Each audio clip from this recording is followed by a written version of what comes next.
Assalamualaikum warahmatullahi wabarakatuh. Bismillah, walhamdulillah. Allahumma salli ala Sayyidina Muhammadin ibni Abdillah, amma ba'd. Santriwatiku yang sedang mengikuti pelajaran IPA secara online, rahimakumullah. Pada kesempatan ini, setelah kita bersyukur kepada Allah atas bantuan dan anugerahnya, serta mengucapkan salam ta'zim buat baginda Rasulullah SAW, maka tibalah kita memasuki pelajaran ilmu pengetahuan alam. Dalam Pondok Pesantren Rasidiyah Khalidiyah, kita ada mempunyai berbagai macam referensi buku. Di antaranya ini dari Airlangga. Ini agak begitu bagus isinya karena lengkap dengan tuntunan, bimbingan serta gambar-gambar yang perlu kita telaahi nanti di sini. Ada gambar benda-bendanya seperti namanya kita mempelajari tentang virus, mempelajari tentang amaba. Nah, ada gambarnya. Nah, kalau kita secara abstrak namanya amaba virus, nanti kita susah untuk mencermatinya. Nah, karena tebalnya buku ini, supaya kita dalam 6 bulan ke depan mampu mengikuti semester ganjil yang akan diadakan oleh madrasah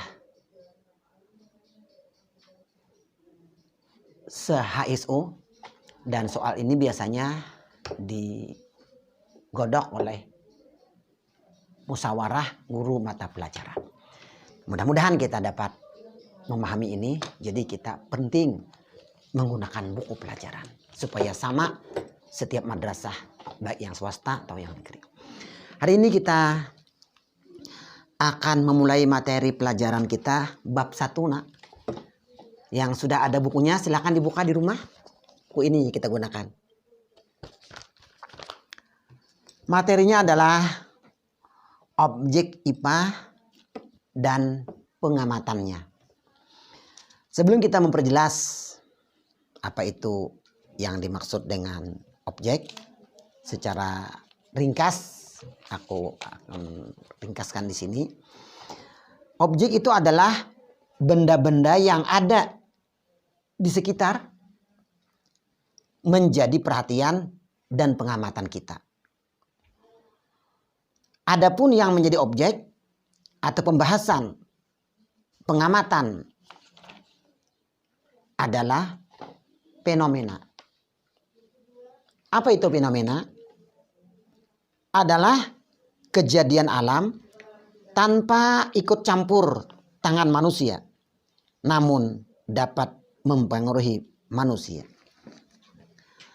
Nano sekalian, kita melihat sekitar. Ada yang namanya hutan. Bagi daerah-daerah di Kalteng, di pedalaman ada hutan. Atau yang di daerah yang ada Gunung Merapi. Yang ada gunungnya. Tapi kalau di HSO ya tidak ada gunung. Atau kita lihat laut. Nah, bagi mereka yang ada punya. Itu adalah fenomena yang mana orang tidak ada pernah membuat laut. Tidak ada pernah orang membuat hutan. Tidak ada pernah orang membuat gunung Merapi. Itulah yang disebut dengan fenomena. Dia jadi proses alam, tetapi mempengaruhi daripada makhluk hidup yang ada di sekitar seperti kita ini.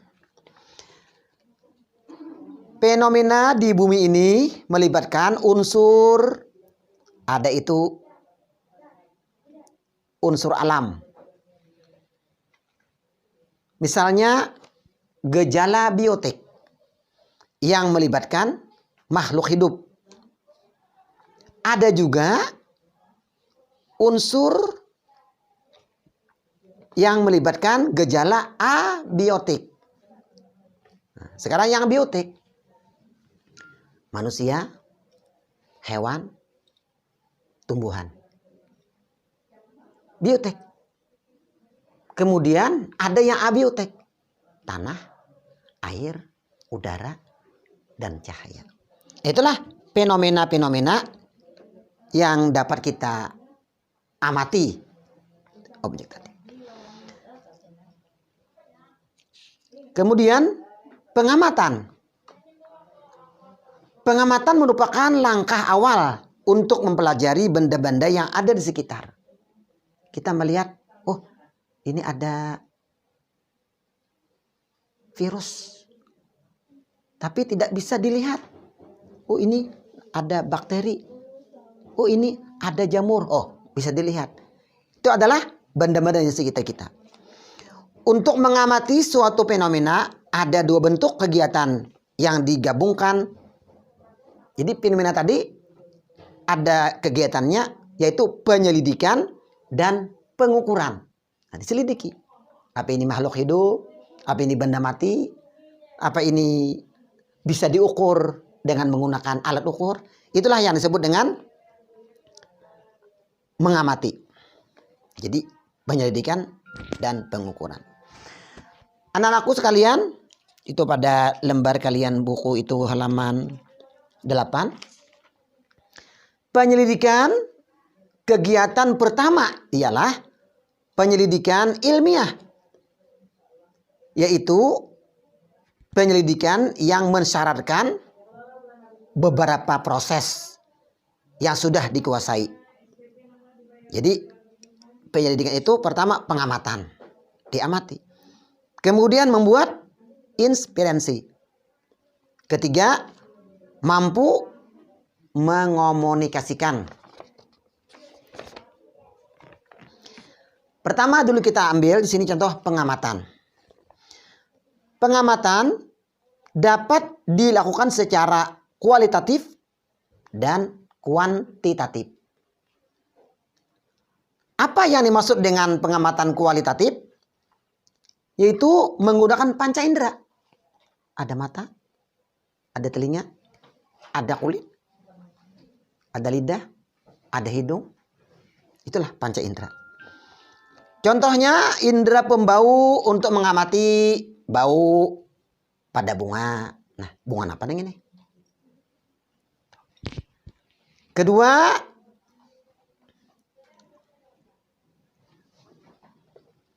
menggunakan peraba. Apa ini? Tekstur permukaan batang kayu. Walaupun mata kita tidak melihat, tapi dengan menggunakan peraba kita bisa menyentuh, dirasakan dengan indera peraba. Kemudian dengan indera pengecap, itu membandingkan rasa manis, pedas dan lain-lain. Yang berikutnya adalah penglihatan, membandingkan warnanya. Nah, bunga ini warnanya merah, ini warnanya kekuning. Nah, anak-anak sekalian, itulah yang disebut dengan kualitatif. Nanti ada di sini, nah anak sekarang coba lihat itu ada itu pengamatan kualitatif.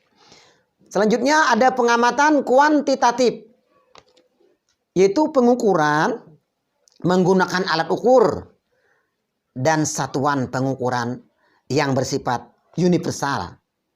Apa universal? Maksudnya diterima secara umum.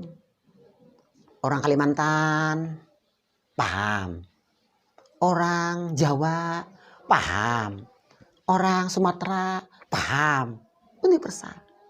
Jadi bukan kedaerahan. Kalau daerah saja yang paham, orang Jawa tidak paham, Sumatera tidak paham, itu berarti bukan universal.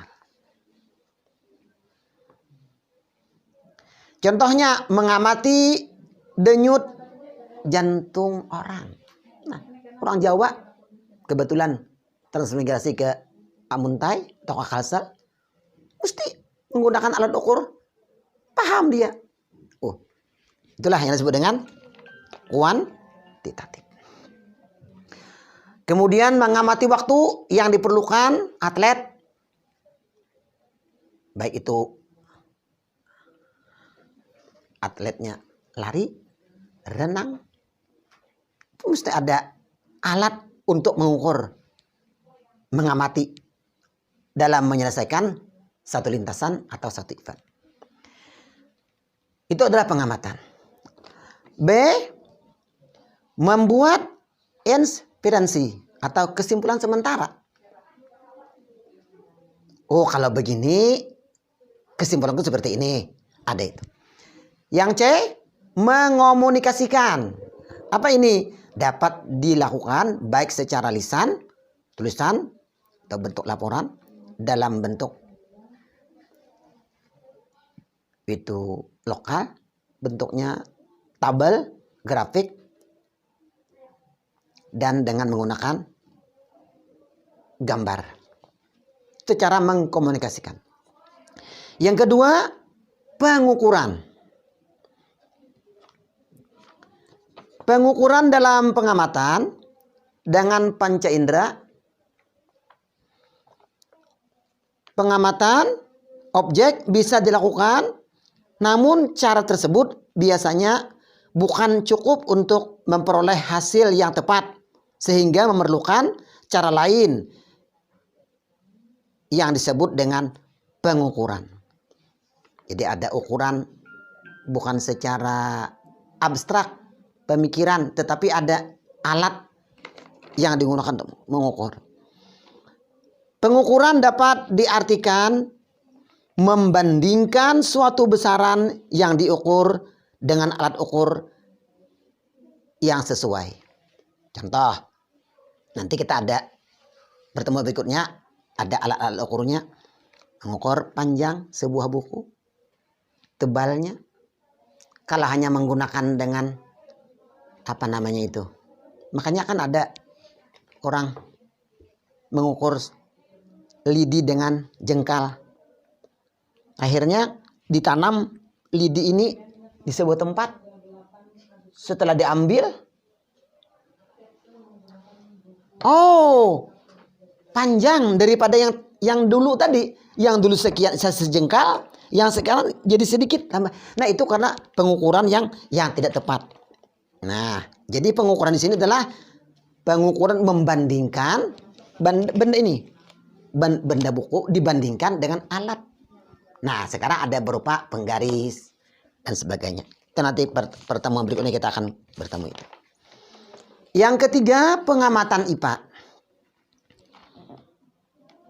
Pengamatan terdiri dari objek, tempat, dan cara. Bagaimana? Yang pertama, objek. Objek yang dipelajari dalam IPA selalu menyeluruh seluruh benda yang terdapat di alam. Disebut namanya adalah objek. Ada berbentuk kecil, objeknya bakteri, virus.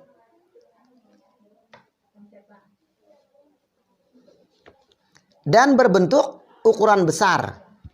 Contohnya makro, bumi kita diami, kemudian nanti ada satelit seperti bulan, kemudian ada matahari. Jadi ada yang mikro, ada yang makro. Itu adalah objeknya. Kemudian tempat. Dapat dilakukan di mana saja. Tempat khusus untuk melakukan pengamatan gejala dan apa yang kita temukan itu disebut dengan labor atau lab. Di dalamnya nanti ada terdapat alat-alat ukur, ada mikroskop, ada pula nanti di sana ada teleskop, ada pula nanti jangka sorong, ada pula nanti mikrometer skop. Itulah tempat. Caranya diperlukan cara. Cara itu bahasa kita. Kalau dalam bahasa ilmiah itu metode. Metode apa? Yang bisa membuat pengukuran menjadi lebih mudah dan sistematis. Metode umum digunakan ialah metode ilmiah yang dicirikan oleh adanya tahapan-tahapan. Pertama nanti ada di sini merumuskan masalah. Kedua, mengumpulkan data, informasi.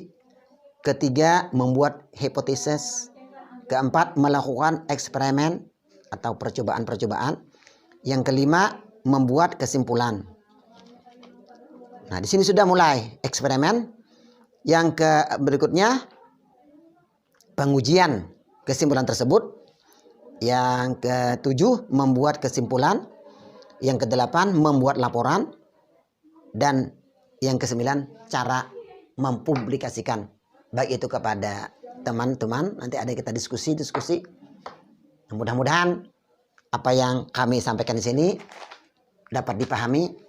Dan tugas kita semua, mulai hari ini ada 5 soal yang wajib kalian. Soal ini soalnya ya ditulis karena berbentuk tulis isian. Cari buku tulis spesial, jadi ada latihan IPA. Nah, itu nanti kita kumpul waktu kita mendekati semester. Nah, itulah yang dapat kami berikan nilai tambah untuk semester yang pertama ini. Jadi kalian harus punya buku spesial untuk latihan IPA. Ini ada 5 soal. Kalau anak-anakku sekalian kesulitan daripada 5 soal ini untuk mendapatkan daripada buku di sini, boleh kalian membuka Google atau menanya. Tapi jangan merepotkan orang tua ya. Nanti orang tuanya kerepotan. Anakku ini sekolahnya pakai online. Merepotkan orang tua. Nah, jangan. Jadi usahakan sendiri, cari di Google atau cari dengan ya apa caranya lah. Yang penting jangan menyibukkan, merepotkan orang tua. Itulah harapan kami sebagai guru IPA. Mudah-mudahan kalian nanti dapat membuat buku pelatihan ini, dan itulah yang kita kumpul untuk 4 bulan ke depan, insya Allah. Terima kasih atas semuanya perhatiannya, dan mudah-mudahan kita dapat bertemu pada pelajaran berikutnya, yaitu tentang alat-alat ukur dalam IPA. Mudah-mudahan ada manfaat bagi kita semua. Wassalamualaikum warahmatullahi wabarakatuh.